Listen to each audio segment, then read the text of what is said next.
Welcome to Have Shots Will Travel, day 2. Part of going west on I-40 is the excitement of when you get your first Brahms. Brahms is awesome. It's a hamburger place. They make fantastic fresh food. And even though it looks like I'm sitting in a grocery store, they sell groceries here, and they have the best ice cream. It's so good. So one of my things, my traditions, is to always stop at a Brahms for lunch as soon as I get to one, and it's the right time of day. So I'm going to enjoy this cheeseburger and very hot French fries.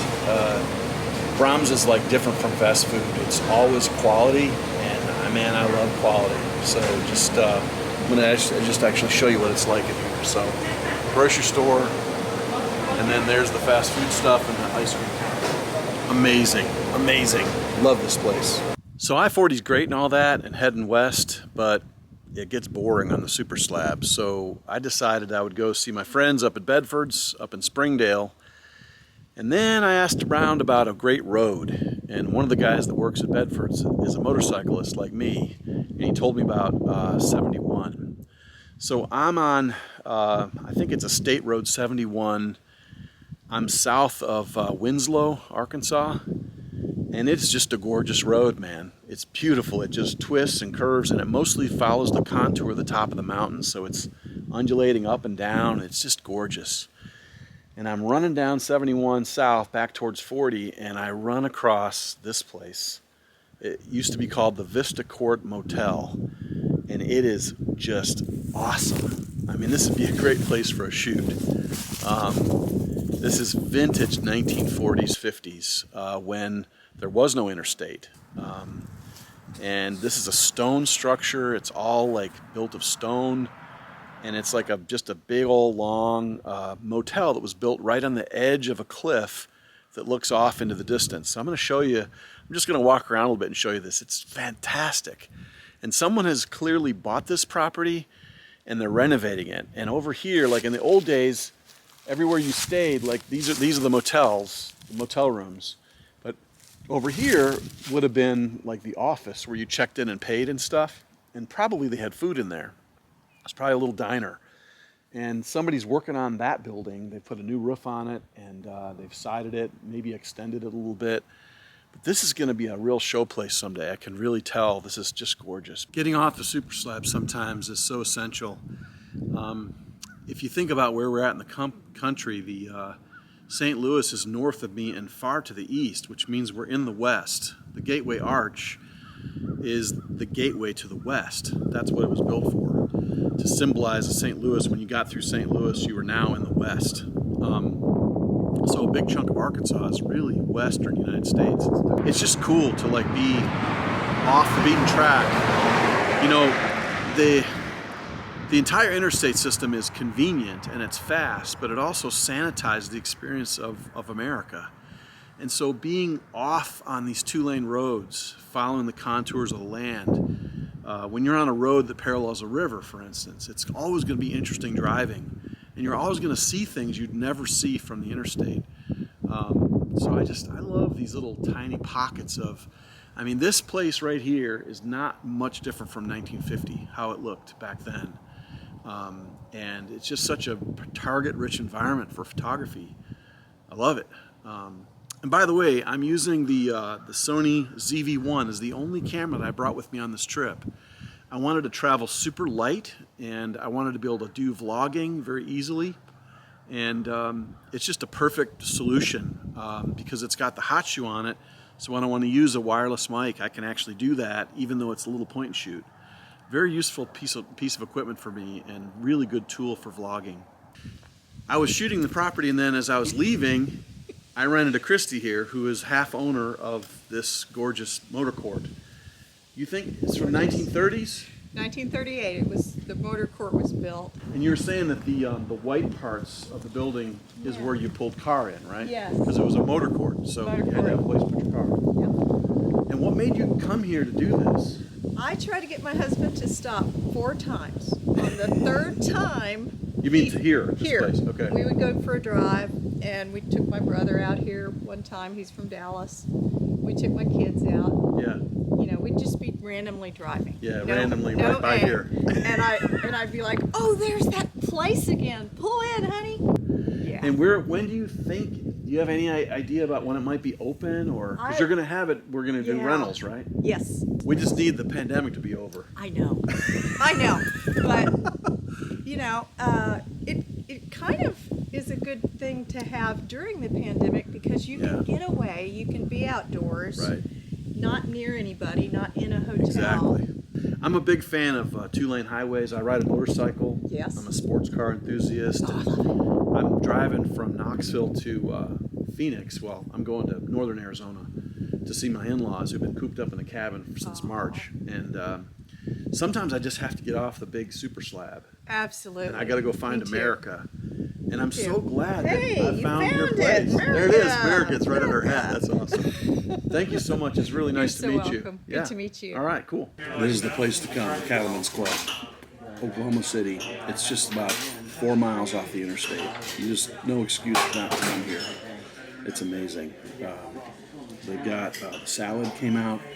I used their their house dressing, which is kind of a ranch with Italian in it. The butter has like garlic in it. It's wonderful, delicious butter. And then there's like these Melba toast things for in between. This is round one. I ordered a 16-ounce ribeye. It's going to be fabulous. Stay with me. The best steak I ever ate in my entire life was in Las Vegas at a place called The Flame. Unfortunately, The Flame is no longer in existence. The sign can be seen in the Neon Museum in Vegas if you ever go and do that event. But it's gone. I got to eat there when I was a kid. We were supposed to go on a trip, family vacation to California, and this huge snowstorm hit Chicago, and we couldn't go. And they told us, hey, look, you can't get to California, but you can get to Vegas. Do you want to go to Vegas instead? And my mom and dad said, sure, we'll go to Vegas. And I remember eating a steak at the Flame, but the Cattlemans is the second most favorite place for me to eat steak, and it's really the favorite because the Flame is impossible. And so I guess in terms of restaurants that are still in existence, the Cattlemans is it. It's right in the stockyards, the old stockyards of Oklahoma City. It is not to be missed. If you're on I-40 driving across country, this is a must stop. I literally have adjusted my timing of when I stopped driving, when I started again, to make sure that I could get here for either lunch or dinner. Dinner can be difficult in non-pandemic times because there's a line out the door, and especially on a weekend. You don't want to come near this place on a Saturday night. But during the day, it's wonderful for lunch. But man, if you come early to dinner, it's incredible. The way they bring it to you in the au jus, oh man, it's so good. So don't miss the Cattlemans if you ever come through this town. It's amazing.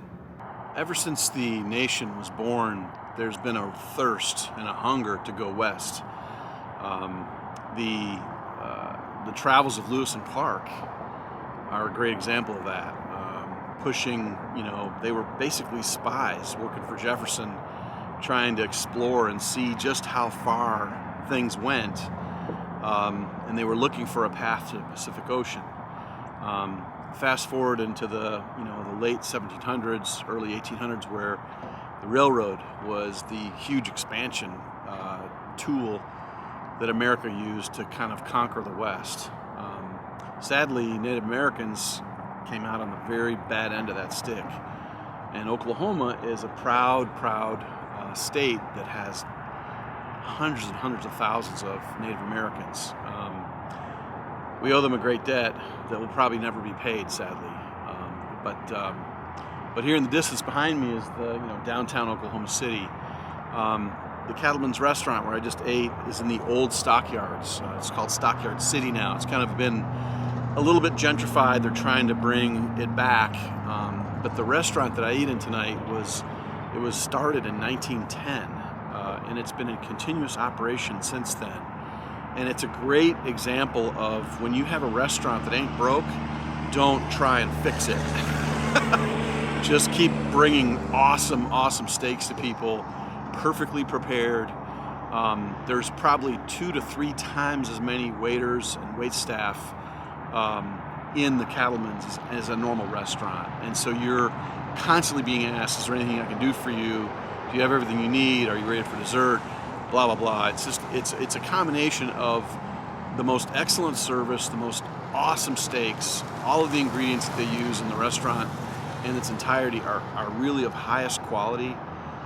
It also, the Cattlemans to me represents the finest dining in the most casual atmosphere possible.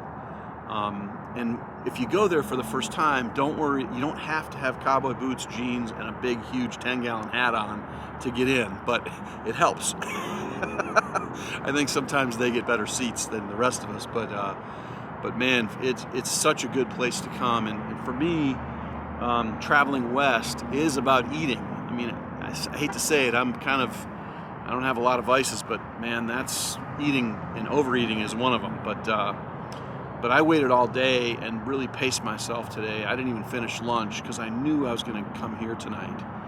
Worth the wait. And I probably won't eat tomorrow until well after breakfast. I'll probably eat lunch tomorrow. It's the next meal I'll have. So I'm going to keep going, pushing west on 40. We're going to be in Texas tonight. I want to really visit the Cadillac Ranch. I've never been there, so I'm kind of looking forward to that as my next piece of the adventure. I've driven by it, I mean, not hundreds of times, but many, many times, 20, 30 times. I've been back and forth along this road, and I've never stopped there. So I think next stop will be Cadillac Ranch. So Texas, here we come.